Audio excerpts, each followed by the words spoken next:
Hello everyone, welcome to next lecture. तो फिर हम लोग कंटिन्यू कर रहे थे सोशियो रिलीजियस रिफॉर्म्स। तो आज के लेक्चर में हम देखेंगे पारसी, मुस्लिम और सिख कम्युनिटी के अंदर जो सोशियो रिलीजियस रिफॉर्म्स आए, अब हम उनको देखेंगे। तो अगर हम सबसे पहले पारसी कम्युनिटी की बात करें, पारसी रिफॉर्म मूवमेंट की बात करें, तो पारसीज इंडिया में आए थे लगभग 936 कॉमन एरा में 936 सीई के अंदर आए थे। और फिर वो आए थे भारत में, गुजरात के अंदर। और गुजरात में ये लोग कहाँ से आए थे? वैसे ये लोग आए थे ईरान से। ईरान से ये लोग आए गुजरात में। ओके, इन लोगों का जो धर्म था उसको हम जोरास्ट्रियन कहते हैं या जोरास्ट्रियनिज्म कह सकते हैं। तो जोरास्ट्रियंस क्या करते थे? ये लोग किसकी वर्शिप करते थे? ये लोग अग्नि की पूजा करते थे। They use to worship fire. Okay, they use to worship fire. ये लोग अग्नि की पूजा करते थे। एक और चीज़ आपको पारसी कम्युनिटी के बारे में पता होनी चाहिए, वो ये कि मरने के बाद ये लोग ना ही बॉडी को दफनाते हैं ना ही जलाते हैं। ये लोग अपनी बॉडीज़, मतलब जिनकी डेथ हुई होती है, उनकी बॉडीज़ को साइलेंस टावर में ले जाते हैं। साइलेंस टावर में वहाँ पर बॉडीज़ को छोड़ दिया जाता है और फिर चील, पक्षी वगैरह ये इस सब मतलब जो ये वल्चर्स वगैरह होते हैं वो बॉडी को खा लेते हैं। तो ये साइलेंस टावर के बारे में आपको थोड़ा बहुत पता होना चाहिए। बाकी पारसी कम्युनिटी ज़्यादा फॉरेन कांटेक्ट इनका रहेगा नहीं दूसरे लोगों के साथ उतना ज़्यादा। और 1846 के पीरियड के अराउंड हम देखेंगे पारसी कम्युनिटी के अंदर भी थोड़ी डिविजन्स आ जाएंगे। एक ग्रुप जिसको हम कादनी कहते हैं, कादमी, सॉरी इट इज़ कादमी। तो कादमी ग्रुप वो एंशियंट ग्रुप है इनका, एक तरह से जो ट्रेडिशंस में ज़्यादा बिलीव करता है, पारसी ट्रेडिशंस वगैरह में। और एक ग्रुप इनका होगा शहनशाहीज़ कहेंगे इस ग्रुप को। शहनशाहीज़ ग्रुप में रॉयलिस्ट आएंगे। ठीक है। और अब अगर बात करूं मैं, तो हम देखेंगे कि बाय 20th सेंचुरी, 20वीं शताब्दी के समय तक ये कम्युनिटी काफ़ी ज़्यादा फ्लरिश करने लगेगी, पारसी कम्युनिटी। इस कम्युनिटी से बहुत सारे बिजनेसमैन निकलेंगे, मर्चेंट्स निकल के आएंगे, बिजनेसमैन और मर्चेंट्स। फॉर एग्जांपल अगर हम टाटास को देख लें तो ऑब्वियसली वो भी पारसी कम्युनिटी से ही बिलोंग करते हैं। फिर हम देखेंगे कि ये जो पारसीज़ हैं ये आएंगे क्रिश्चियन मिशनरीज़ के साथ कांटेक्ट में, और उसके बाद फिर कुछ लोग पारसी कम्युनिटी के ही लोग जो है वो कम्युनिटी के अंदर रिफॉर्म्स लाने की शुरुआत करेंगे। और अगर हम पारसी रिफॉर्म मूवमेंट की बात करें तो कुछ रिफॉर्मर्स जो हमें देखने को मिलते हैं, जैसे एक है नारोजी फिरदौनजी। तो नारोजी फिरदौनजी जो एक पारसी रिफॉर्मर थे, इनके द्वारा एक आर्टिकल भी लिखा गया था जिसका नाम था तारीख ए फारदेस्ट। तारीख ए फारदेस्ट यानी कि how old the Parsi religion is, है ना, इस बारे में है ये तारीख ए फारदेस्ट जो इनका आर्टिकल था। एक और राइटिंग हमें इनकी देखने को मिलती है, वो है फार्म ए फमशीद। इसका नाम है फार्म ए फमशीद, ये भी इनकी राइटिंग है। बाकी हम देखेंगे कि बाय द टाइम ऑफ 1851 एक सोसाइटी इनमें बनकर आएगी जो कि पारसी रिफॉर्म के लिए काम करेगी। इस सोसाइटी का नाम था रहनुमाई मजदयान सभा। ठीक है, क्या नाम था इसका? इसका नाम था रहनुमाई मजदयान सभा। और इस सभा के जो हमें मेंबर्स देखने को मिलेंगे वो होंगे KN कामा, ठीक है, फिरदौनजी नारोजी, ओके, और SS बंगाली। तो ये लोग हमें देखने को मिलेंगे। अगर इंग्लिश में हम देखें तो रहनुमाई मजदयान सभा को कहा जाता है Parsi reform society. Okay, it is called Parsi reform society in English. और इस सोसाइटी की एक जनरल आती थी, उसका नाम था रस्त गुफ्तार। क्या नाम था? रस्त गुफ्तार।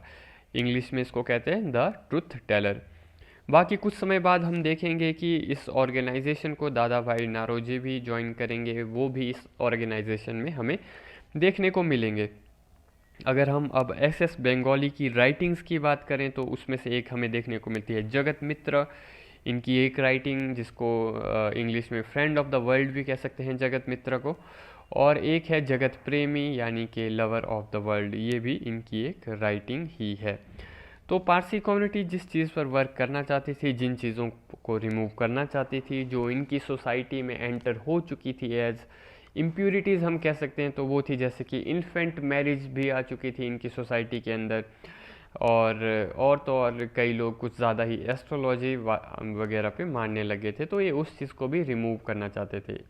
तो इस तरह से अपने रिलीजन को और रिफॉर्म करना चाहते थे।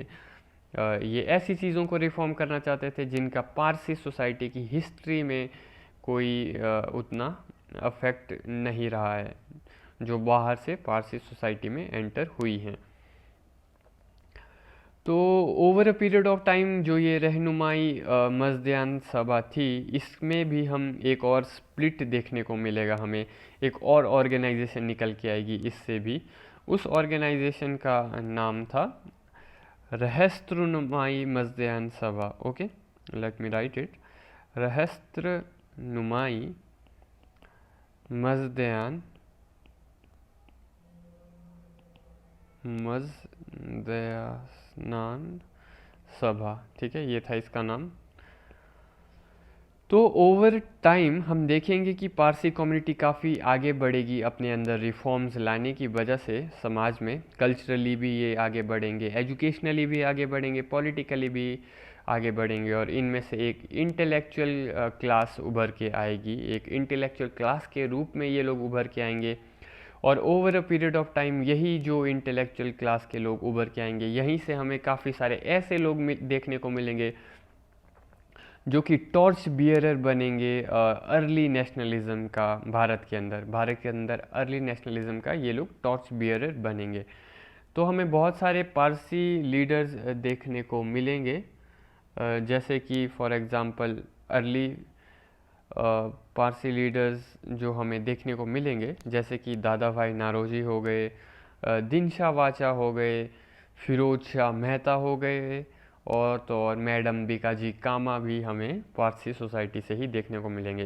दादा भाई नारोजी, दिन शाह वाचा, फिरोज शाह मेहता और मैडम बीकाजी कामा, ये हमारे पास एग्जाम्पल्स हैं, और examples of few of the leaders from the Parsi society. और तो और ये पारसी सोसाइटी के लीडर्स जब इंडियन नेशनल मूवमेंट की नींव रखी जा रही थी, तो उस समय पर काफ़ी ज़्यादा एक्टिव रोल प्ले करेंगे इस चीज़ में, क्योंकि 1850s के अंदर हमने देखा कि इनके समाज के अंदर सुधार हो चुका है। तो 1850s में जब इनके समाज में सुधार हो जाएगा, तो उसके बाद इंटेलेक्चुअल क्लास उभर के आएगी, और इसी इंटेलेक्चुअल क्लास से हमें अर्ली नेशनल मूवमेंट की जब नींव रखी जा रही होगी, उस समय काफ़ी ज़्यादा पारसी लीडर्स देखने को मिलेंगे।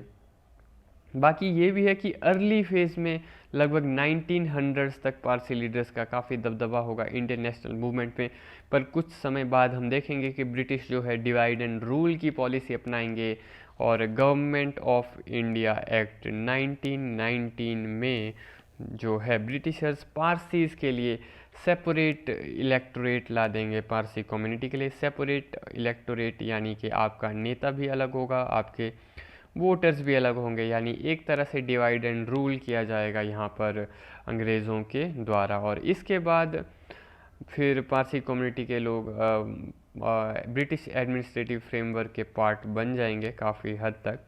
पर ऑल दो बहुत ज़्यादा ही कंट्रीब्यूशन रहेगा पारसी लीडर्स का, पारसी कम्युनिटी का, एक तो इंडियन नेशनल मूवमेंट में भी, और तो और फ्यूचर में ये लोग पार्टनर बनेंगे इंडियन इकोनॉमी की ग्रोथ में। जैसे क्योंकि ट्रेडिशनली ये लोग बिजनेसेस से ही लिंक्ड थे, तो हमें जैसे कि उदाहरण के लिए जो एग्जांपल्स देखने को मिलते हैं पारसी बिजनेसेस के, जो कि इंडियन इकोनॉमी में काफ़ी ज़्यादा कंट्रीब्यूट करेंगे, तो हमारे पास टाटाज का उदाहरण है, हमारे पास गोदरेज का उदाहरण है, और भी कई उदाहरण हमें मिलेंगे इस तरह से। तो एक कुछ समय पहले इंडियन गवर्नमेंट की मदद से पारसियों ने एक स्कीम भी लाई थी, जिसका नाम था जियो पारसी स्कीम। क्या नाम था इसका? जियो पारसी कैंपेन इंट्रोड्यूस किया था पारसी लोगों के द्वारा भारतीय सरकार की मदद से। क्योंकि पारसी कम्युनिटी का अब ये हो गया है कि लेस देन 50,000 है इनकी पॉपुलेशन बची हुई आज की डेट में। क्योंकि ये लोग थोड़े कैरियर कॉन्शियस भी होते हैं, बिजनेस कॉन्शियस भी होते हैं, तो शादी वगैरह नहीं करते नॉर्मली, और करते भी हैं तो कोई बहुत लेट करते हैं। तो अब इस स्कीम के अंडर ये कहा गया पारसी लोगों को कि भाई तुम लोग शादी कर लो टाइम से, तो हम तुम्हें पैसा देंगे और सेटल करके हम देंगे, नौकरी देंगे। तो इस तरह से ये स्कीम इंट्रोड्यूस की गई ताकि पारसी कम्युनिटी की पॉपुलेशन कम ना हो जाए और एक वक्त पर आने पर पारसी कम्युनिटी कहीं एक्सटिंक्ट ही ना हो जाए। ओके। बाकी पारसी न्यू ईयर होता है एक, उसको नवरोज़ कहते हैं, ठीक है, नवरोज़। और कुछ लोग एक और डे पे न्यू ईयर सेलिब्रेट करते हैं पारसी कम्युनिटी के अंदर ही, इसको पतेती भी कहते हैं कुछ लोग, एक अलग फेस्टिवल जिसको as a new year consider करते हैं विद इन पारसी कम्युनिटी ही, वो है पतेती। बाकी अब हम बात करेंगे आगे सिख रिफॉर्म मूवमेंट की। Okay, Sikh reform movement. तो जो वर्ड सिख है ये आया है सिक्खी से।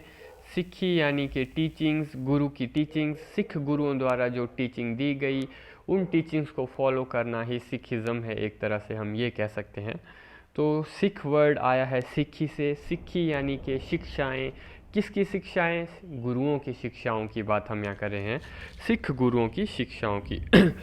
तो सिख रिफॉर्म्स में जो मेजर संप्रदाय हमें दिखेंगे, जो निकल कर के आएंगे रिफॉर्म्स के थ्रू, वो एक हमें देखने को मिलेंगे निरंकारीज, ठीक है, एक हमें देखने को मिलेंगे नामधारी, एक हमें देखने को मिलेंगे सिंह सभा, और एक मिलेगी अकाली, ठीक है। तो अब अगर सिख रिफॉर्म मूवमेंट की बात करें तो इस मूवमेंट का पर्पस भी क्या था? इनका पर्पस भी यही था कि सिख धर्म के अंदर जो आउटसाइड इन्फ्लुएंस आ गई है उसको हटाना है, उसको ठीक करना है। तो अगर हम बात करें निरंकारियों की, तो निरंकारी जो संप्रदाय था ये लोग गुरु नानक देव की टीचिंग को फॉलो करने में मानते थे। इनका कहना था कि हमें ओरिजिनल टीचिंग्स की ओर वापस जाना चाहिए। नानक जी के द्वारा जो शिक्षाएं हमें दी गई थी हमें उन्हें फॉलो करना चाहिए। तो निरंकारी जो थे वो नानक जी की शिक्षाओं को फॉलो करते थे। इसके जो फाउंडर थे वो थे बाबा दयाल दास। ये थे निरंकारी संप्रदाय के फाउंडर, बाबा दयाल दास। तो इनका ये मानना था कि हमें आदि ग्रंथ को फॉलो करना चाहिए, जो आदि ग्रंथ है उसको हमें फॉलो करना चाहिए, और गुरु नानक देव जी की शिक्षाओं को हमें फॉलो करना चाहिए। हमें सिखिज़म को वापस इसके ओरिजिन की तरफ ले जाना चाहिए। हमें भगवान की जो वर्शिप है वो एज निरंकार करनी चाहिए। निरंकार यानी कि फॉर्मलेस वे में वर्शिप करनी चाहिए। हमें फॉर्मलेस गॉड की वर्शिप करनी चाहिए। ऑल्दो निरंकार, एक्चुअली मैं अभी एक यूट्यूब शॉर्ट देखा था कुछ समय, जो स्वामी राम भद्राचार्य जी हैं उनका था। तो वो काफ़ी बड़े विद्वान हैं संस्कृत के, तो उसमें वो एक्सप्लेन कर रहे थे कि एक्चुअल मीनिंग जो निरंकार का होता है वो होता है जिसमें से हर आकार निकल के आया है, दैट मीन्स निरंकार। तो खैर आपको, पर खैर जब आप एग्ज़ाम में लिखोगे तो आप निरंकार को एज अ फॉर्मलेस लिख सकते हो। बाकी आपको रियल मीनिंग भी पता होना चाहिए। तो ये लोग जो है कहते थे कि भगवान को हमें एज फॉर्मलेस भगवान की हमें वर्शिप करनी चाहिए, निरंकार की हमें वर्शिप करनी चाहिए। तो ये लोग जो है मूर्ति पूजा का विरोध करते थे और मूर्ति पूजा के साथ जुड़े हुए रिचुअल्स का भी ये विरोध करते थे, और मूर्ति पूजा से जुड़े हुए रिचुअल्स कंडक्ट करने वाले प्रीस्ट को भी ये लोग, इनको भी रिजेक्ट करते थे। ओके। बाकी ये लोग हुक्मनामाज भी इशू करते थे। क्या इशू करते थे? हुक्मनामाज, यानी कि ऑर्डर्स इशू करते थे, उसको हुक्मनामाज कहा जाता था। ठीक है। तो ये संप्रदाय जो है निरंकारी संप्रदाय, ये आज के समय में भी एग्जिस्ट करता है। It is still surviving. Bharat में अलग अलग जगह पर आपको इनके आश्रम देखने को मिल जाएंगे। तो अब आते हैं हम अगले संप्रदाय की ओर, वो है नामधारी संप्रदाय। तो अगर हम नामधारी की बात करें, ठीक है, तो नामधारी जो थे इनका मानना था कि हमें लेटेस्ट टीचिंग्स फॉलो करनी चाहिए। लेटेस्ट टीचिंग्स यानी जो लेटेस्ट गुरु थे, लेटेस्ट गुरु यानी कि जो अंतिम गुरु थे, यानी कि गुरु गोविंद सिंह जी की हमें टीचिंग फॉलो करनी चाहिए, क्योंकि वो आखिरी गुरु थे और उनकी टीचिंग्स जो है सबसे लेटेस्ट टीचिंग्स थी। क्योंकि गुरु गोविंद सिंह जो है औरंगज़ेब के कंटेम्प्रेरी थे, वो लेटेस्ट थे, उनकी टीचिंग सबसे लेटेस्ट है। उन्होंने जो शिक्षाएं दी, उन्होंने जो 5 क का कंसेप्ट दिया, 5 क यानी कि कंघा, कड़ा, केश, कच्छा और कृपाण, उसका जो कंसेप्ट दिया वो भी हमें फॉलो करना चाहिए। उनकी दी हुई टीचिंग्स को हमें फॉलो करना चाहिए, ये मानना था नामधारी संप्रदाय का। तो नामधारी संप्रदाय के जो फाउंडर थे वो थे बाबा राम सिंह। ओके, ये 1816 से लेकर के 85 के पीरियड में थे। और इनके एक और डिसाइपल थे बाबा राम सिंह के, उनका नाम था बाबा बालक सिंह। ये जो बाबा बालक सिंह जी थे, इनको इस संप्रदाय के लोगों के द्वारा कंसिडर किया जाता है एज री इनकारनेशन ऑफ गोविंद सिंह जी। यानी कि इस संप्रदाय के लोगों के अनुसार बाबा बालक सिंह जो हैं वो गुरु गोविंद सिंह जी के पुनः अवतार हैं। फिर से जो गुरु गोविंद सिंह जी अवतार लेके आए हैं वो है बाबा बालक सिंह जी। तो एक और इम्पोर्टेंट लीडर हैं इस संप्रदाय के, जिनका नाम है भगत जवाहर मल। ठीक है, भगत जवाहर मल। तो भगत जवाहर मल और बाबा बालक नाथ जी मिल कर के काम करेंगे। ये काम करेंगे कि सिख संप्रदाय के अंदर जो बुरे कस्टम्स या फिर हम कहें बुरी रीतियाँ जो आ चुकी हैं, उन पर इनके द्वारा प्रश्न उठाए गए, उन चीज़ों के ऊपर। और इसी संप्रदाय के द्वारा एक मूवमेंट भी शुरू किया जाएगा जिसको कहते हैं कूका मूवमेंट। ठीक है, क्या कहते हैं? कूका मूवमेंट। तो कूका मूवमेंट जो था एक सिख रिफॉर्म मूवमेंट था। और इसकी एम क्या थी? इसकी एम थी to remove the bad customs and bad things which has entered into their religion. Sikh समाज के अंदर जो बुरे कुरीतियाँ आ चुकी हैं उन्हें हटाना ही इनका कूका मूवमेंट का जो है वो पर्पस था। बाकी बालक सिंह जो थे, बाबा बालक सिंह, वो भी फिर काफ़ी इम्पोर्टेंट रोल प्ले करेंगे इस सब में, है ना। और इनका ये कहना था कि हमें लेटेस्ट टीचिंग्स फॉलो करनी चाहिए, हमें गुरुवाणी की जो रिसाइटेशन है वो करनी चाहिए, गुरुवाणी की हमें रिसाइटेशन करनी चाहिए, हमें अरदास करनी चाहिए, यानी कि भगवान की प्रार्थना करनी चाहिए। और इन लोगों ने एक झंडा भी अपना लाया हुआ था। और तो और इन्होंने कहा था हमें 5 का जो 5 वाउज हैं, यानी कि 5K का जो कंसेप्ट है उनका भी पालन करना चाहिए था। पर इन्होंने ये कहा था कि तलवार की जगह आप लोग लाठी भी रख सकते हो, that is okay, it is okay to keep lathi instead of the sword, है ना। बाकी ये लोग ये भी कहते थे कि सफ़ेद कपड़े पहनने चाहिए, है ना। ये लोग सफ़ेद कपड़े पहनते थे with a white turban also, they use to wore white clothes with a white turban. और तो और इन लोगों ने एक और इशू की उठाया था, वो इशू था काउ प्रोटेक्शन का। ठीक है, काउ प्रोटेक्शन का इशू उठाया गया था नामधारियों के द्वारा। और ये लोग फिर आइडल वर्शिप से भी अपने आप को दूर रखते थे। तो कूका मूवमेंट में जो है, कूका मूवमेंट एक सोशल रिफॉर्म मूवमेंट थी। पर बाद में जब ब्रिटिशर्स इनको रोकने की कोशिश करेंगे, फिर ये लोग जो है रिवोल्ट भी कर देंगे। और फिर हमें देखने को मिलेगा कि 1870s के पीरियड में कूका रिवोल्ट होगा। ठीक है, 1870s के पीरियड में कूका रिवोल्ट होगा। और इस रिवोल्ट के बाद फिर अंग्रेज़ों ने बाबा राम सिंह जी को जेल में भी डाला था। तो इसके बाद एक और संप्रदाय जो हमें देखने को मिलता है सिखों में, सिख रिफॉर्म मूवमेंट्स में जो एक और संप्रदाय हमें देखने को मिलता है वो है सिंह सभा। ठीक है, सिंह सभा। तो सिंह सभा वाले जो थे ये नामधारी से एग्री नहीं करते थे। ये कहते थे कि हमारा वाला रास्ता ठीक है, और हम भी गुरु गोविंद सिंह जी की ही टीचिंग्स को फॉलो करेंगे, क्योंकि सिंह सर नेम जो है वो गुरु गोविंद सिंह जी के द्वारा ही दिया गया था। तो सिंह सभा वाले लोगों का मानना था कि नामधारी जो हैं वो सही रास्ता फॉलो नहीं कर रहे, तो हमारा वाला रास्ता ज़्यादा सही है।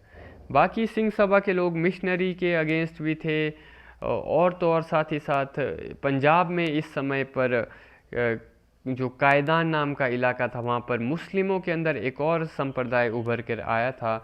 उस संप्रदाय का नाम था अहमदिया। तो अहमदिया संप्रदाय के साथ भी इनके इश्यूज़ होंगे सिंह सभा वालों के, क्योंकि ये अहमदियाज और या फिर हम कहें मिशनरीज़ वगैरह उस समय पर कन्वर्जन्स भी कर रहे थे। तो सिंह सभा जो है इस चीज़ को रोकना चाहती थी, वो इस सब कन्वर्जन्स वगैरह के भी अगेंस्ट थी। तो जैसा कि मैंने आपको बताया कि सिंह जो टाइटल था वो गुरु गोविंद सिंह जी के द्वारा दिया गया था। तो फिर इन लोगों की जो टीचिंग्स होंगी, गुरु गोविंद सिंह की जो टीचिंग्स होंगी उसको फॉलो करेंगे सिंह सभा वाले। तो सिंह सभा की जो डेवलपमेंट हुई थी वो हुई थी किसके अगेंस्ट हुई थी? सिंह सभा की डेवलपमेंट हुई थी क्रिश्चियन प्रैक्टिसेस, क्रिश्चियन मिशनरीज की जो प्रैक्टिस थी, क्रिश्चियन मिशनरीज़ की जो प्रैक्टिसेस थी लोगों को कन्वर्ट करने की पंजाब के अंदर, स्पेशली 1870s के दौर में। तो उसके अगेंस्ट सिंह सभा की शुरुआत हुई थी, क्योंकि पंजाब में जो है क्रिश्चियन मिशनरीज़ ने एक तरह से आइडेंटिटी क्राइसिस क्रिएट करना शुरू कर दिया था लोगों के अंदर। तो एक तरह से हम देखेंगे कि ये लोग रिवाइवलिज़म की भी बात करेंगे। किस चीज़ की? रिवाइवलिज़म की भी बात करेंगे कि हमें अपने धर्म की ओर वापस लौटना चाहिए, है ना। और तो और हम देखेंगे कि ये लोग जो है नेशनलिस्ट एजुकेशन भी प्रोवाइड करेंगे सिंह सभा वाले, क्योंकि इन लोगों ने वेस्टर्न पर्सपेक्टिव को उतना ओपनली एक्सेप्ट नहीं किया था। तो ऑल्दो इन्होंने वेस्टर्न एजुकेशन में हर चीज़ को रिजेक्ट नहीं किया था, पर फिर भी इन्होंने मेन जो फोकस है वो थोड़ा नेशनलिस्ट एजुकेशन पर भी रखा था। तो इन लोगों के द्वारा ही हम देखेंगे कि खालसा कॉलेजेस एस्टेब्लिश किए जाएंगे। ठीक है, खालसा कॉलेजेस किस कंसेप्ट पे बेस्ड थे? ये ईस्ट प्लस वेस्ट की टीचिंग पर बेस्ड थे। जिस तरह से आर्य समाज द्वारा डीएवी इंस्टीट्यूशंस की शुरुआत की गई थी, उसी तरह इनके द्वारा भी अब खालसा कॉलेजेस की शुरुआत की जाएगी। ये खालसा कॉलेज जो है ईस्ट प्लस वेस्ट में मानते थे, यानी कि वेस्ट से भी हम कुछ अच्छी चीज़ें लेंगे और ईस्ट की भी हम कुछ अच्छी चीज़ें अपनाएंगे। तो इनकी जो मेन एम थी वो थी अपनी सिख आइडेंटिटी को रिवाइव करना। तो ये कहते थे कि गो बैक टू खालसा। ठीक है, तो सिंह सभा मूवमेंट काफ़ी हद तक इंडियन नेशनल मूवमेंट को भी पॉपुलराइज करेगी पंजाब के अंदर, और तो और ये सिख नेशनलिज्म को भी बढ़ावा देगी। ठीक है, तो मैक्सिमम बुक्स में हमें जो रीजंस देखने को मिलेंगे सिंह सभा के राइज का, वो होगा एक तो नामधारी ने जो अनरेस्ट क्रिएट किया था, या फिर हम कहें नामधारी से डिसएग्री करते थे ये लोग। ठीक है, और बाकी क्रिश्चियन कन्वर्जन्स जो हो रहे थे उसके भी अगेंस्ट थे ये लोग। पर एक और रीज़न तो देखने को मिलेगा वो ये कि आर्य समाज की वजह से भी के भी अगेंस्ट था। तो इसलिए सिंह सभा राइज हुई, क्योंकि आर्य समाज भी स्प्रेड हो रहा था, तो उसके भी अगेंस्ट थे ये लोग। पर एक्चुअल में ये उतना पॉसिबल है नहीं, क्योंकि सिंह सभा की फॉर्मेशन हम देखें तो वो हुई है आपकी 1873 में, और वहीं आर्य समाज तो आपका 1875 में बना है। तो यानी कि आर्य समाज तो बाद में बना है, तो आर्य समाज को अपोज करने के लिए कोई ऑर्गेनाइजेशन कैसे क्रिएट होगी, जो कि पास्ट में क्रिएट हो चुकी है ऑलरेडी। तो इस वजह से हो सकता है फ्यूचर में आगे जाके इनके बीच वो डिसएग्रीमेंट्स और क्लैशेस होंगे, पर हम इसको एक ओरिजिन का रीज़न तो नहीं मान सकते। और बाकी इसके फाउंडर्स की अगर हम बात करें, ठीक है, तो इसकी दो ब्रांचेस देखने को मिलेंगी हमें सिंह सभा की। ठीक है, तो एक तो अमृतसर में होगी इसकी फॉर्मेशन 1873 में। ठीक है, कहाँ पर? अमृतसर में सिंह सभा की फॉर्मेशन अराउंड 1873 होगी। और इसके फाउंडर जो थे वो थे ठाकुर सिंह संधवालिया और एक है ज्ञानी गैन सिंह। ठीक है, ये फाउंडर होंगे इसके। और बाकी इनकी एम क्या थी, ये सिखिज़म को अपनी पास्ट प्यूरिटी में ले जाना चाहते थे। और साथ ही साथ इन लोगों ने एक और चीज़ की, वो है एक इन्होंने कमेंट्री लिखी आदि ग्रंथ के ऊपर। ठीक है, उसको नाम दिया गया दसम ग्रंथ। आदि ग्रंथ के ऊपर जो इन्होंने कमेंट्री लिखी उसको दसम ग्रंथ कहा गया। ठीक है, इन्होंने प्रश्न उठाए कि ब्रिटिशर जो है क्यों हमारा गुरुद्वारा कंट्रोल कर रहे हैं, है ना। 1848 के बाद जब पंजाब को हराया था ब्रिटिशर्स ने, फिर उसके बाद ब्रिटिश जो है उनके अपने ऑफिशियल्स अपॉइंट किया करते थे रिलीजियस इंस्टीट्यूशंस में। तो इनको महंत बोला करते थे। जो ये महंत होते तो ये सिख ही थे, पर ये एक तरह से ब्रिटिश एजेंट होते थे, करप्ट होते थे, प्रो ब्रिटिश होते थे ये लोग, है ना। तो ये प्रश्न उठाना शुरू किया इन लोगों ने। बाकी एक और जो है एक ब्रांच इनकी एक तरह से लाहौर में भी थी। तो लाहौर में थोड़े जो लीडर्स हमें देखने को मिलेंगे इसके, एक दीवान बूटा सिंह करके हैं और एक हैं भाई गुरमुख सिंह। ओके, भाई गुरमुख सिंह। तो ये थोड़े ज़्यादा डेमोक्रेटिक थे लाहौर वाले। और ये जो लीडर्स थे ये हर कास्ट से मेंबर्स को एक्सेप्ट करते थे, इंक्लूडिंग द इवन अनटचेबल्स। तो ये लोग हर कास्ट से मेंबर्स को एक्सेप्ट करते थे, ज़्यादा डेमोक्रेटिक थे। बाकी हमने देखा कि सिंह सभा प्रश्न उठाएगी कि क्यों हमारे गुरुद्वाराओं को जो है ब्रिटिश कंट्रोल कर रही है अपने एजेंट्स के थ्रू, जो कि महंत थे, है ना। तो इस तरह से हम देखेंगे जब ये प्रश्न उठाए जाएंगे सिंह सभा के द्वारा, तो एक तरह से ये चीज़ क्या जगा रही है, ये चीज़ कल्चरल नेशनलिज्म को ही जगा रही है। ठीक है, ये चीज़ कल्चरल नेशनलिज्म को जगा रही है। तो जब ये सिंह सभा का मूवमेंट जो है गुरुद्वारे के इस आंदोलन को और तेज़ करेगा, फिर इससे एक नया ऑफशूट निकल कर आएगा और इस ऑफशूट को हम कहेंगे अकाली मूवमेंट। ठीक है, तो अकाली मूवमेंट एक तरह से इससे सिंह सभा से ही निकल कर के आएगा अकाली मूवमेंट। तो अकाली मूवमेंट जो है वो नेशनल मूवमेंट में भी पार्टिसिपेट करेगा। Okay, for example Akali movement से ही जत्थेदार गए थे वायकॉम सत्याग्रह में पार्टिसिपेट करने के लिए। साउथ में जो वायकॉम सत्याग्रह हुआ था उसमें पार्टिसिपेट करने के लिए जत्थेदार गए थे अकाली मूवमेंट से। वायकॉम सत्याग्रह मैं आपको बता चुका हूँ, अगर याद नहीं है लेट मी रिपीट अगेन। जब मंदिरों के दरवाजे खोलने की शुरुआत हो रही थी साउथ में, उसमें वायकॉम सत्याग्रह के अंदर, तो उसमें पार्टिसिपेट करने गए थे जत्थेदार अकाली मूवमेंट से।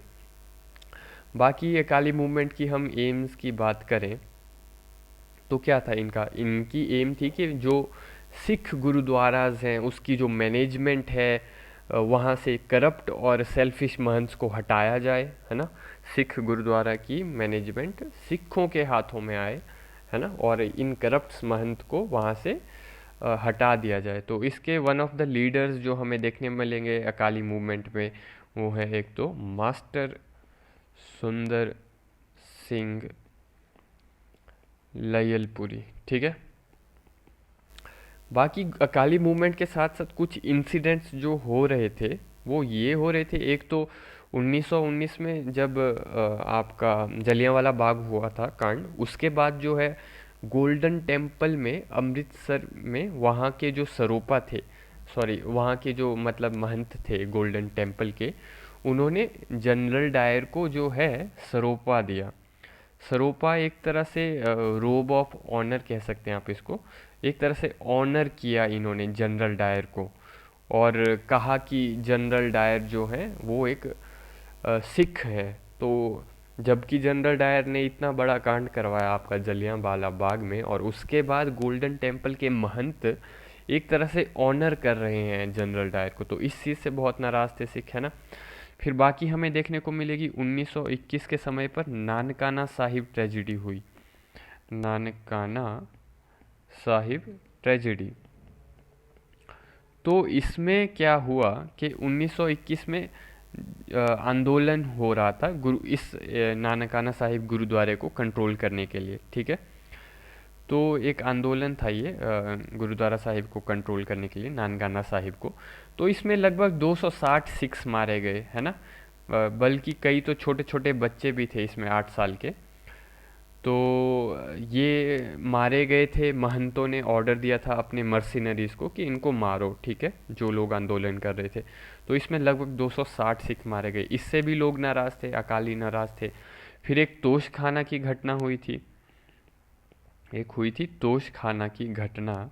तो इसमें तोशखाना यानी ट्रेजरी को बोलते हैं, जहाँ पर पैसे रखे जाते हैं। तो यानी ट्रेजरी जो थी इनकी गुरुद्वारा वगैरह की, वो गवर्नमेंट के अंडर में थी। तो जब आंदोलन किया गया कि भाई गुरुद्वारा हमारे अंडर दो, ये वो, तो एक ब्रिटिश ऑफिसर ने तोशखाना की चाबी ही गुमा दी, है ना।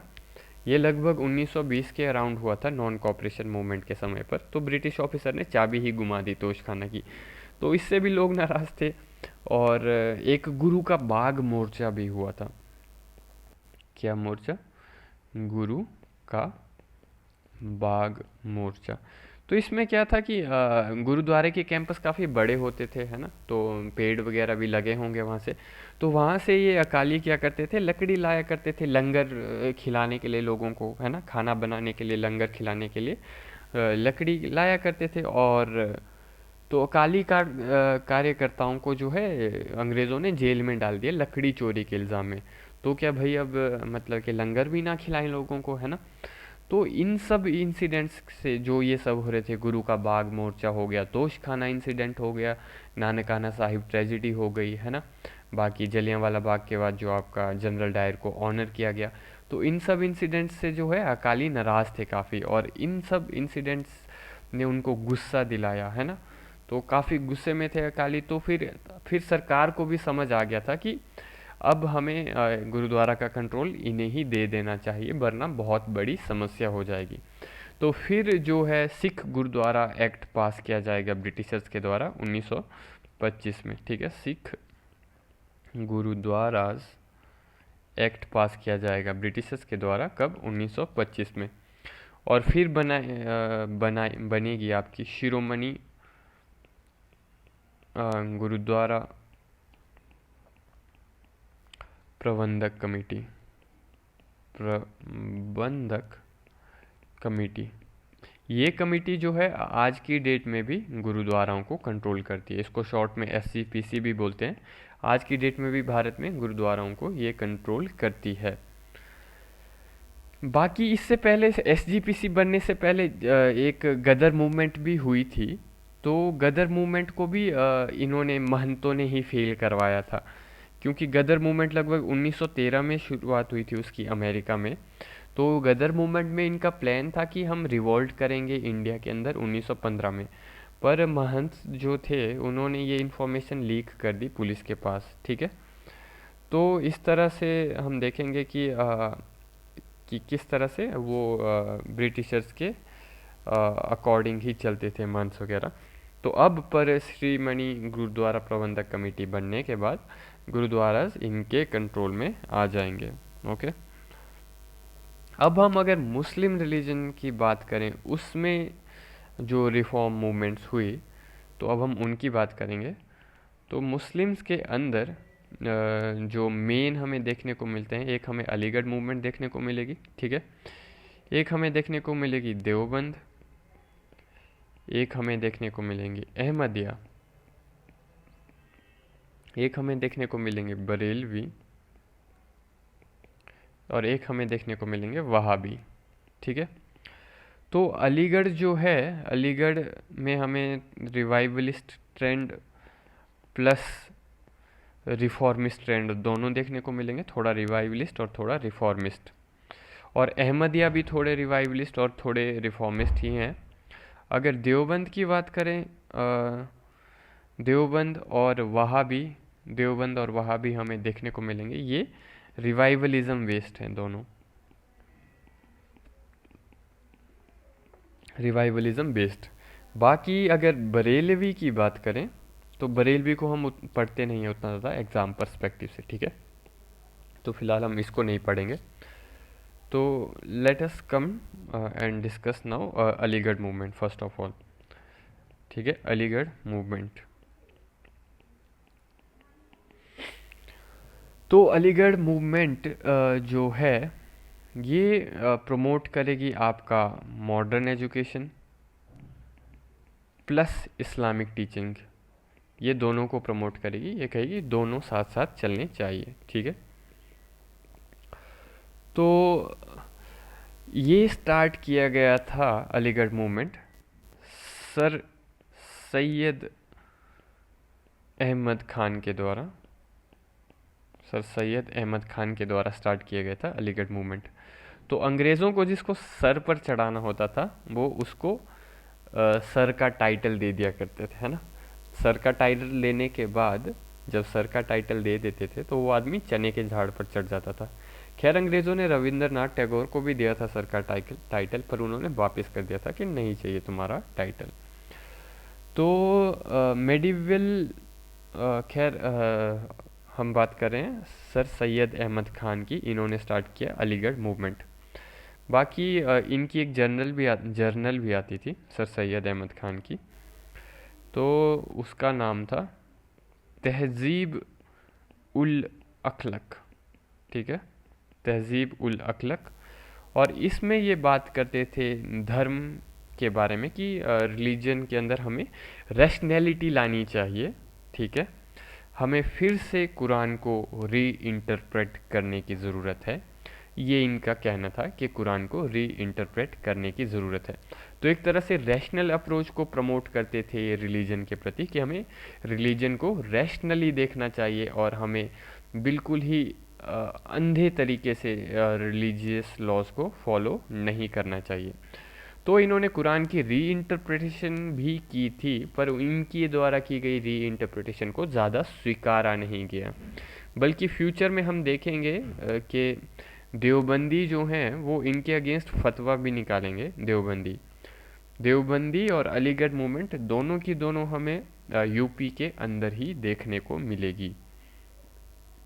तो इंग्लिश एजुकेशन को प्रमोट किया इन्होंने, और तो और इन्होंने ओपन किया आपका मोहम्मडन एंग्लो ओरिएंटल कॉलेज। इनके द्वारा इसकी शुरुआत की गई।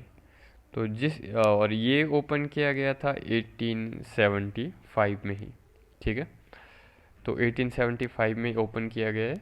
तो जिस तरह से हम देखेंगे कि डीएवी और खालसा भी इंग्लिश एजुकेशन को प्रमोट करेंगे अलोंग विद रिलीजियस एजुकेशन, तो उसी तरह से मोहम्मडन एंग्लो ओरिएंटल कॉलेज भी अपने रिलीजन की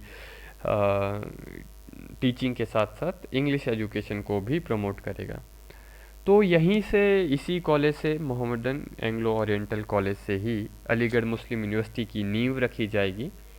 और टाइम के साथ साथ हम देखेंगे कि इस अलीगढ़ मुस्लिम यूनिवर्सिटी में ऐसे प्रिंसिपल्स आएंगे, कुछ ब्रिटिश ओरिजिन के ऑफिशियल्स आएंगे, ऐसे लोग आएंगे जो हिस्ट्री को अलग तरीके से लिखने की कोशिश करेंगे, और यही लोग रिस्पॉन्सिबल होंगे for the rise of communalism in India.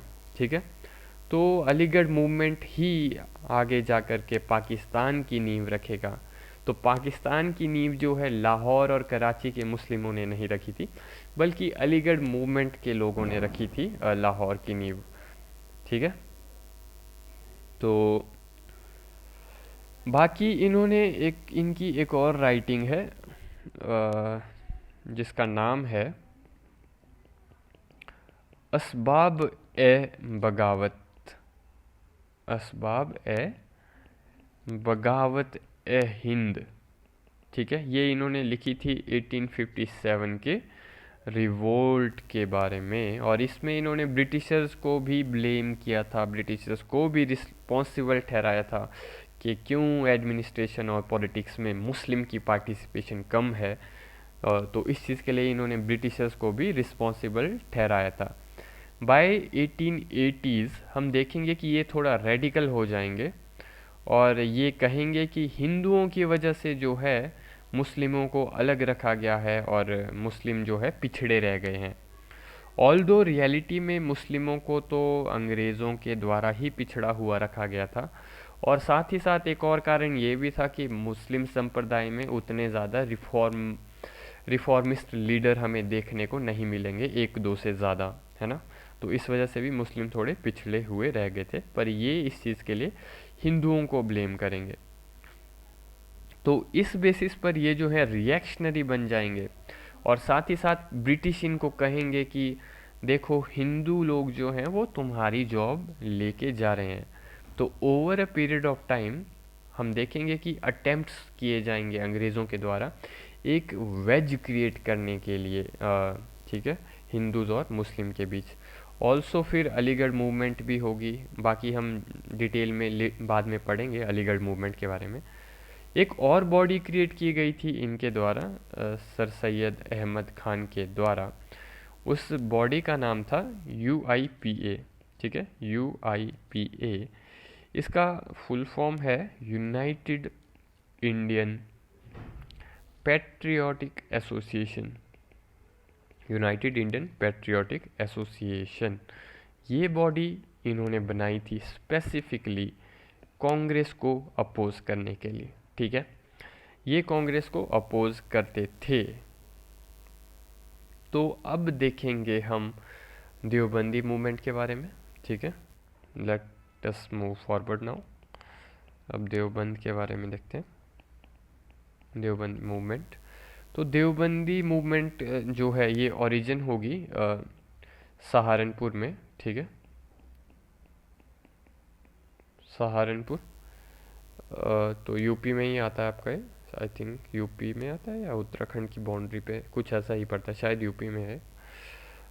तो सहारनपुर में इसका राइज होगा देवबंदी मूवमेंट का। तो ये जो है हमेशा अलीगढ़ मूवमेंट के अगेंस्ट थे ये लोग, क्योंकि इनका मानना था कि अलीगढ़ मूवमेंट में ज़रूरत से ज़्यादा रैशनैलिटी सिखाई जा रही है, ये लोग कुरान को इंटरप्रेट कर रहे हैं, हम इस चीज़ को एक्सेप्ट नहीं करते। तो इस तरह से हम देखेंगे कि देवबंदी मूवमेंट जो है अलीगढ़ मूवमेंट के अगेंस्ट थी।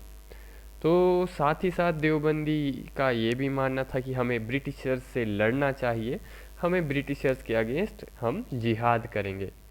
तो हम देखेंगे कि देवबंदी एक रिवाइवलिस्ट मूवमेंट थी, ठीक है। ये चाहते थे कि इस्लाम को हम फिर से अपनी प्यूरेस्ट फॉर्म पर ले जाएं, और कुछ हद तक हम देखेंगे कि देवबंदी नेशनलिस्ट मूवमेंट भी बन जाएगी कुछ हद तक। तो 1866 में इसकी फाउंडेशन रखी जाएगी। इसको दर उल उल्म भी कहते हैं, है ना। तो 1866 में इसकी फाउंडेशन रखी जाएगी। तो इसके जो हमें मेन लीडर देखने को मिलेंगे वो है मौलाना हुसैन अहमद, है ना। तो ये कहेंगे कि हमें क्लासिकल इस्लाम की तरफ जाना है, हमें लोगों की स्पिरिचुअल और मॉरल कंडीशंस को इम्प्रूव करना है। बाकी देवबंदी का इम्पॉर्टेंट रोल रहेगा फ्रीडम स्ट्रगल में भी और पॉलिटिकल अवेकनिंग में भी, क्योंकि सैयद अहमद खान हमेशा कांग्रेस के अगेंस्ट थे।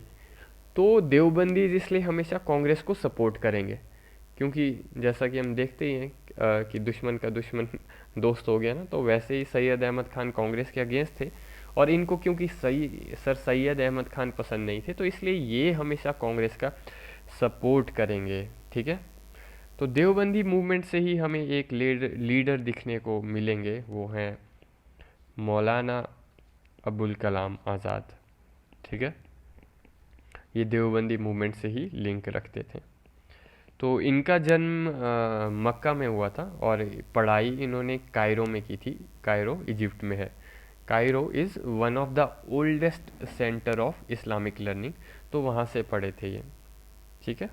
तो ये इतना काफ़ी है फ़िलहाल देवबंदीज़ के बारे में। अब हम पढ़ेंगे अहमदियाज़ के बारे में, ठीक है, अहमदिया मूवमेंट के बारे में। तो इसके फाउंडर थे अहमदियाज़ के मिर्ज़ा ग़ुलाम अहमद, ठीक है, मिर्ज़ा ग़ुलाम अहमद। ये हमें देखने को मिलेंगे 1837 से 1908 के पीरियड में। ठीक है, इनका जन्म हुआ था पंजाब में, एक प्लेस है जिसका नाम है कायदानी, है ना, पंजाब के अंदर है ये। और अहमदियाज जो है वो मिर्ज़ा गुलाम अहमद को प्रॉफिट कंसिडर करते हैं। जैसे प्रॉफिट मोहम्मद थे, तो अहमदियाज के अकॉर्डिंग प्रॉफिट मोहम्मद के बाद एक और प्रॉफिट जो आए वो थे मिर्ज़ा गुलाम अहमद। ठीक है, तो ऑब्जेक्टिव अहमदिया मूवमेंट का इनका यही था कि इस्लाम को जो है फिर से रिफॉर्म करना है। ये लोग प्रमोट करते थे कि एजुकेशन दी जाए, है ना, एजुकेशन को प्रमोट करते थे। और ये भी प्रमोट करते थे कि पॉलिटिकली भी और ज़्यादा एक्टिव हों, अपने पॉलिटिकल पार्टिसिपेशन बढ़ाएं। ठीक है, तो जब बाकी ये मॉडर्न और इंडस्ट्रियल और टेक्नोलॉजिकल प्रोग्रेस को सपोर्ट करते थे, है ना, तो पर जब इंडिपेंडेंस हो रही थी भारत की, उस समय पर इन्हें लगा कि अगर आज़ादी मिल गई तो फिर आज़ादी तो मिल जाएगी, पर शासक के रूप में हम लोग नहीं होंगे, है ना, क्योंकि हम माइनॉरिटी में। तो ऐसा इन लोगों को लगा था, अहमदियाज को। तो अहमदियाज ने अलीगढ़ मूवमेंट के लोगों के साथ मिल के पाकिस्तान बनाया। और बाद में जब पाकिस्तान गए, पाकिस्तान में इन लोगों को ही काफिर बोल दिया गया कि तुम लोग मुस्लिम नहीं हो, तुम लोग काफिर हो। इन लोगों को नॉन इस्लामिक कंसिडर किया गया। वहाँ पर अहमदियाज को परसिक्यूट किया गया, even by law. Even by law अगर आप पाकिस्तान में आज की डेट में कहते हो कि आप अहमदिया हो, तो आपके ऊपर ब्लास्फेमी लग जाएगी। तो इस तरह से अहमदियाज को पाकिस्तान में ट्रीट किया गया, है ना। यहाँ से तो हीरो बन के गए थे पाकिस्तान बनाकर, पर वहाँ पर इनके साथ ऐसा हुआ। साथ ही साथ अलीगढ़ वाले भी जो वहाँ पर गए थे, उनको वहाँ पर मुहाजिर बोल दिया गया है। मुहाजिर यानी कि तुम लोग माइग्रेटरी क्लास हो, तुम लोग यहाँ के ओरिजिनल नहीं हो, मुहाजिर बोल दिया गया इनको।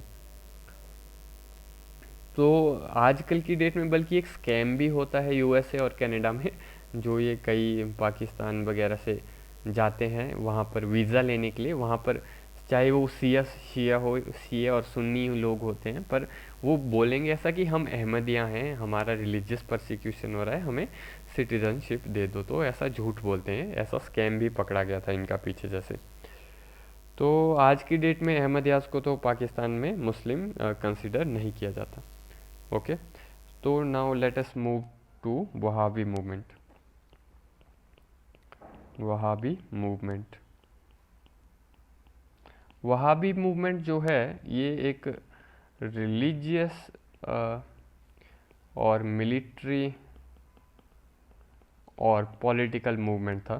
ठीक है, इसके फाउंडर जो थे, एक रिवाइवलिस्ट था ये, है ना, नेचर में it was revivalist and conservative. Okay, तो इसके फाउंडर जो हमें देखने को मिलेंगे वो हैं सैयद अहमद ऑफ बरेली। तो एक अलीगढ़ मूवमेंट वाले वो हैं सर सैयद अहमद खान, और ये हैं सैयद अहमद बरेली, सैयद अहमद ऑफ बरेली, है ना। तो लगभग 1820 के पीरियड में इन्होंने फाउंडेशन रखी थी इसकी, वहाबी मूवमेंट की। एक और इम्पॉर्टेंट लीडर वहाबी मूवमेंट के हैं शाह वलीउल्लाह। ठीक है, शाह वलीउल्लाह। तो ये लोग जो हैं, ये लोग सऊदी अरेबिया के जो एक थे प्रीचर, सऊदी अरेबिया के एक प्रीचर थे अब्दुल वहाब। ठीक है, अब्दुल वहाब, इनकी टीचिंग को प्रमोट करेंगे, अब्दुल वहाब की टीचिंग को प्रमोट करेंगे ये वहाबी मूवमेंट के अंदर। तो इनकी टीचिंग्स क्या थी? यही थी कि इस्लाम के अंदर जो रिलीजियस करप्शंस आ गए हैं उनको हटाना है भारत के अंदर इस्लामिक सोसाइटी से। और तो और इन्हें भारत के अंदर मुस्लिम पावर को रिस्टोर करना था, ये था इनका ऑब्जेक्टिव। और उस पावर को रिस्टोर करने के लिए ये लोग डिक्लेयर करेंगे रिलीजियस जिहाद, ठीक है, रिलीजियस जिहाद अगेंस्ट ब्रिटिश ये लोग डिक्लेयर करेंगे। तो ये लोग साथ ही साथ वहाबीज को आर्म्स चलाना भी सिखाएंगे, ठीक है, ट्रेनिंग दी जाएगी आर्म्स यूज़ करने के लिए वहाबीज को। इनिशियली ये सिखों के अगेंस्ट भी लड़ेंगे पंजाब में 1826 से लेकर के 31 तक के पीरियड के राउंड, जब वहाँ पर सिख डोमिनेशन थी, तो ये वहाँ पर सिखों से भी लड़ेंगे पंजाब के एरिया में। बाकी जो इनके ये लीडर थे, ठीक है, इनकी मृत्यु बालाकोट में होगी 1831 में, बालाकोट में 1831 में होगी। ये भाग कर गए थे तो भागते भागते उधर बालाकोट पहुंचे थे, क्योंकि इनके अगेंस्ट मिलिट्री कैंपेन शुरू किया गया था ब्रिटिशर्स के द्वारा। खैर, जो इनकी बालाकोट में मृत्यु हुई थी, इनको रंजीत सिंह जी की आर्मी के द्वारा ही मारा गया था। तो इन लोगों का यही मानना था कि हमें जिहाद करना चाहिए और फिर से भारत के अंदर हमें मुस्लिम पावर को जगाना है, ठीक है।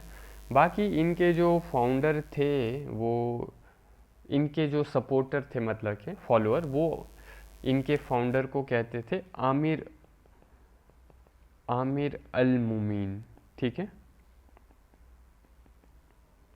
तो इसका मतलब एक तरह से खलीफा ही हुआ। आमिर का मतलब राजा होता है, कमांडर ऑफ द बिलीवर्स इसका मतलब हुआ, कमांडर ऑफ द बिलीवर्स, यानी कि एक तरह से खलीफा ही हुआ।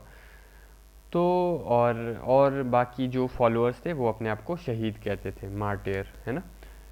तो रेडिकलाइजेशन, वहाबीज की जो रेडिकलाइजेशन है वो आज की डेट में भी एक प्रॉब्लम है इंटरनल सिक्योरिटी के पॉइंट ऑफ व्यू से। कश्मीर में भी जो रेडिकलिज्म हुआ था, वहाँ पर वो वहाबी फोर्सेस के द्वारा ही किया गया था। तो ये था वहाबी मूवमेंट के बारे में। तो अब थोड़े पॉजिटिव और नेगेटिव पॉइंट्स देख लेते हैं हम सोशल रिलीजियस मूवमेंट के, है ना। अगर हम पॉजिटिव्स की बात करें, है ना, और नेगेटिव्स की, तो पॉजिटिव में हम देखेंगे एक तो जो इंडिविजुअल था उसको थोड़ी लिबरेशन दी गई इन मूवमेंट्स के द्वारा, सोशल रिलीजियस मूवमेंट के द्वारा।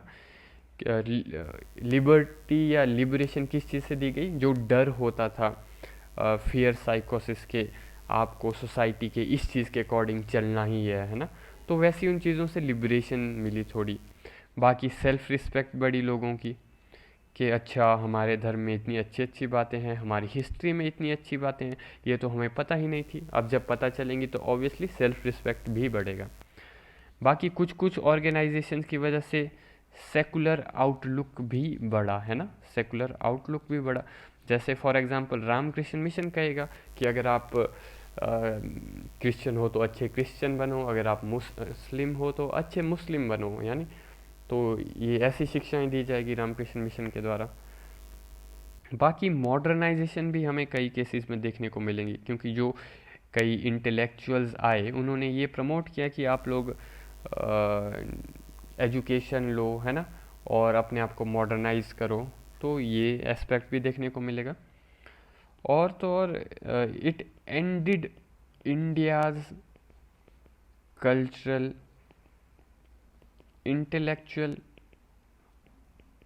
आइसोलेशन, ठीक है। इंडिया की जो कल्चरल और इंटेलेक्चुअल आइसोलेशन थी वो ख़त्म हुई इसके द्वारा, सोशल रिलीजियस रिफॉर्म्स के द्वारा। क्योंकि इससे पहले इंडिया थोड़ा डिस्कनेक्टेड ही था वर्ल्ड से, है ना, या फिर हम कहें कल्चरली और इंटेलेक्चुअली थोड़ा डिस्कनेक्टेड था। पर अब जो इंटेलेक्चुअल उभर के आएंगे इन मूवमेंट्स के द्वारा, वो पूरी दुनिया में भी और ज़्यादा दुनिया के नॉलेज को भी जानने की कोशिश करेंगे, और जो जो अच्छी चीज़ें लगेंगी उनको अपने अंदर भी इम्प्लीमेंट करेंगे। अगर हम नेगेटिव्स की बात करें तो कुछ कुछ केसेस में हमें देखने को मिलेगा काफ़ी नैरो सोशल बेस होगा कईयों का, यानी बहुत ही कम लोग फॉलो करेंगे, है ना। कुछ मूवमेंट्स का नैरो सोशल बेस देखने को मिलेगा हमें। कुछ मूवमेंट्स इनडायरेक्टली मिस्टिसिज्म को भी प्रमोट करेंगे, है ना, मिस्टिसिज्म भी प्रमोट किया जाएगा कुछ मूवमेंट्स के द्वारा। जैसे थियोसॉफिकल सोसाइटी ऑफ इंडिया का केस हमने देखा था, वो भी मिस्टिसिज्म को प्रमोट कर रहे थे, है ना। बाकी थोड़ा यूटिलिटेरियन भी हो जाएंगे, क्योंकि कई मूवमेंट्स, कई जैसे हिंदूज बोलेंगे कि हमारा एंशियंट इंडियन हिस्ट्री महान थी ये वो, मुस्लिम्स बोलेंगे हमारी मेडिवियल हिस्ट्री अच्छी थी जब मुस्लिम्स का राज था। तो इस तरह से हमें देखने को मिलेगा कि कम्युनल कॉन्शियसनेस को भी बढ़ावा मिलेगा। तो ये हमें वन ऑफ द नेगेटिव्स भी देखने को मिलता है। ठीक है, इट इंक्रीज्ड कम्युनल कॉन्शियसनेस। तो ये थे पॉजिटिव और नेगेटिव्स इसके, है ना। तो खैर अब थोड़ा हम आगे बढ़ते हैं। अब हम एजुकेशन को देखेंगे as a part of social reforms. हम स्पेसिफिकली अब एजुकेशन के टॉपिक के ऊपर फोकस करेंगे। तो सोशल रिफॉर्म्स का जो ऑब्जेक्टिव था वो हमें दो तरीके से देखने को मिलता है। एक तो अंग्रेज़ों के द्वारा सोशल रिफॉर्म्स लाए जाएंगे, है ना, इंग्लिश के द्वारा, एक लाए जाएंगे इंडियंस के द्वारा। ठीक है, अंग्रेज़ों का ऑब्जेक्टिव क्या था सोशल रिफॉर्म्स का? इनका ऑब्जेक्टिव था एंग्लिसाइजेशन, लोगों को एंग्लिसाइज करना, लोगों को वेस्टर्नाइज करना। इंडियंस का जबकि ऑब्जेक्टिव था, क्या था? इन्होंने हॉरिजॉन्टल अप्रोच फॉलो की थी इंडियंस ने। तो हॉरिजॉन्टली सब में थोड़ा और मतलब जागरूकता लाना और कई नेगेटिव चीज़ों को रिमूव करना, ये था इंडियन रिफॉर्मर्स का ऑब्जेक्टिव। पर इसके लिए दोनों के द्वारा जो टूल यूज़ किया जाएगा वो होगा education. Education as a tool, ये एंग्लिसाइज और वेस्टर्नाइज करने के लिए अंग्रेज भी यूज़ करेंगे और हॉरिजॉन्टल रिफॉर्म लाने के लिए इंडियंस भी यूज़ करेंगे। ठीक है, तो एक तरह से हमें यहाँ पर देखने को मिलेगा एंग्लिसाइजेशन वर्सेस नेशनलाइजेशन हमें देखने को मिलेगी। तो अब हम एजुकेशन रिफॉर्म्स की बात करेंगे कि कैसे एजुकेशन में रिफॉर्म्स आए। ठीक है, एजुकेशन रिफॉर्म्स की बात करते हैं अब हम। तो अगर हम बात करें कि एजुकेशन रिफॉर्म क्यों लाया गया, वो हमने डिस्कस कर लिया। अंग्रेज़ों का पर्पस था एंग्लिसाइज और वेस्टर्नाइज करना, और इंडियंस का पर्पस था हॉरिजॉन्टली सोशल वेलफेयर करना, एक तरह से हम ये बोल सकते हैं। तो एजुकेशन के लिए हमें भारत के अंदर तीन जो है एजेंसीज देखने को मिलेंगी जो एजुकेशन लाने के लिए रिस्पॉन्सिबल होंगी। एक हमें देखने को मिलेगी ब्रिटिश गवर्नमेंट खुद, एक हमें देखने को मिलेंगे क्रिश्चियन मिशनरीज, और एक हमें देखने को मिलेंगे एनलाइटेंड इंडियंस। ठीक है, एनलाइटेंड इंडियंस। तो अगर हम बात करें ब्रिटिश गवर्नमेंट की, तो ब्रिटिश गवर्नमेंट क्यों लाना चाहती थी? एक तो ये इसलिए चाहती थी ताकि पॉलिटिकल और एडमिनिस्ट्रेटिव कन्वीनियंस आए, क्योंकि एजुकेटेड इंडियंस जो होंगे वो ब्रिटिश राज के फेवर में बात किया करेंगे। ये ऐसे लोग क्रिएट करना चाहते थे एजुकेशन से जो कि ब्रिटिश राज के फेवर में बात करें, और साथ ही साथ ये क्रिएट करना चाहते थे एक कंज्यूमर बेस। ठीक है, एक कंज्यूमर बेस जो ब्रिटिश प्रोडक्ट्स को खरीदेगा, है ना, अंग्रेज़ों के प्रोडक्ट्स को खरीदेगा, अंग्रेज़ों को ही कॉपी करेगा लाइफस्टाइल में, हर चीज़ में, है ना। एक तो ये था ब्रिटिश गवर्नमेंट का ऑब्जेक्टिव, एक कंज्यूमर बेस बनाना और एक ऐसे इंडियंस की क्लास क्रिएट करना जो ब्रिटिश रूल के प्रति फेवरेबल होंगे, ताकि पॉलिटिकल और एडमिनिस्ट्रेटिव कन्वीनियंस बनी रहे। तो इस तरह का ब्रिटिशर्स ने सोचा कि हम इस तरह का सिलेबस भी डिज़ाइन करेंगे कि हम बना सकें स्किल्ड अनथिंकिंग पीपल, है ना। हम क्रिएट करेंगे स्किल्ड अनथिंकिंग पीपल जो कि हमारे लिए क्लर्क्स का काम करेंगे। क्या काम करेंगे? क्लर्क का काम करेंगे हमारे लिए। ओके, अब हम बात करेंगे क्रिश्चियन मिशनरीज़ के क्या ऑब्जेक्टिव थे।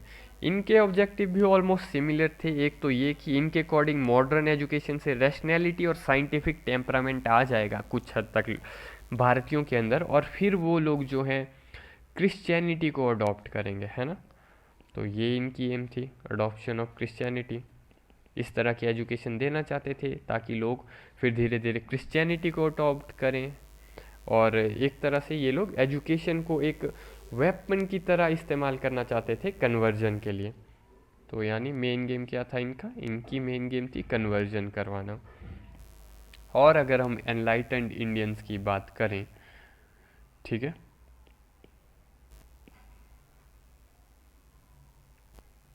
एनलाइटन इंडियंस की बात करेंगे अगर हम, तो ये सोसाइटी को इम्प्रूव करना चाहते थे। ये चाहते थे कि भारत के अंदर भी जो सोसाइटी में स्टैंडर्ड्स हैं वो यूरोपियन स्टैंडर्ड्स पे आए, हम लिविंग स्टैंडर्ड हमारा इम्प्रूव हो, एक तो ये चीज़ चाहते थे। और हमें देखने को मिलेगा एक तो एनलाइटन इंडियंस में भी इनिशियल पीरियड के अंदर, इनिशियल पीरियड में जो इनलाइटेंड इंडियंस थे ये लोग ब्रिटिश गवर्नमेंट से इन्फ्लुएंस्ड थे, है ना। तो जो ये ब्रिटिश गवर्नमेंट से इन्फ्लुएंस्ड थे, ठीक है, तो इनका मानना था कि western education is not wrong, ठीक है, western education is not wrong. तो इसमें हमें एग्जाम्पल देखने को मिलता है, राम मोहन रॉय हो गए, है ना, हेनरी विवियन डेरिजे हो गया, तो इनका एग्जाम्पल हमें देखने को मिलता है।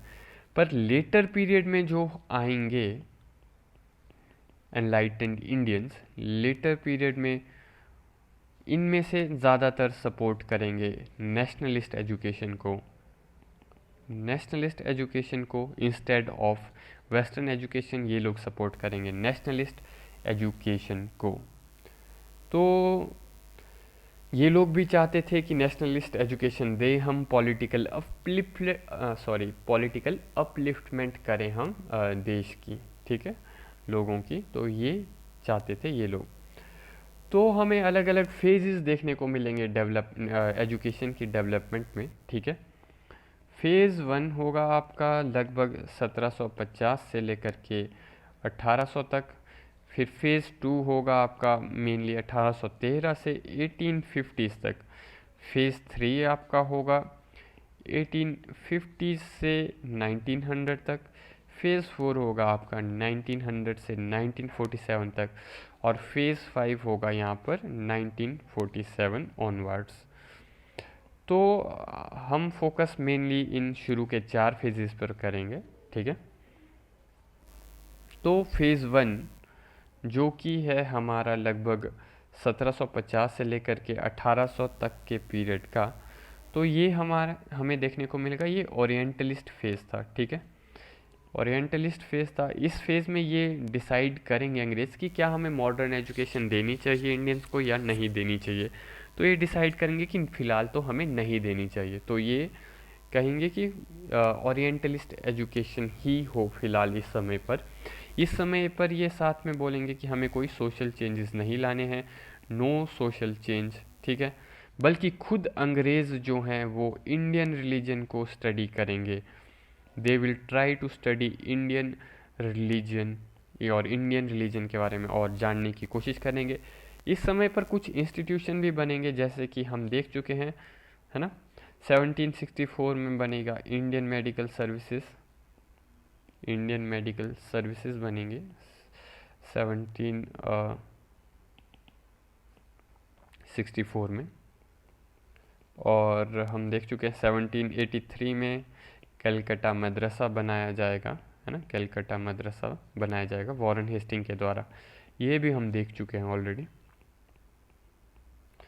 हम ये भी देख चुके हैं 1791 में संस्कृत कॉलेज बनेगा, संस्कृत कॉलेज एट बनारस।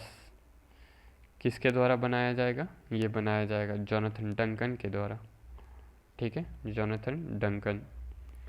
और 1784 में एशियाटिक सोसाइटी ऑफ बंगाल भी बनेगी, एशियाटिक सोसाइटी ऑफ बंगाल।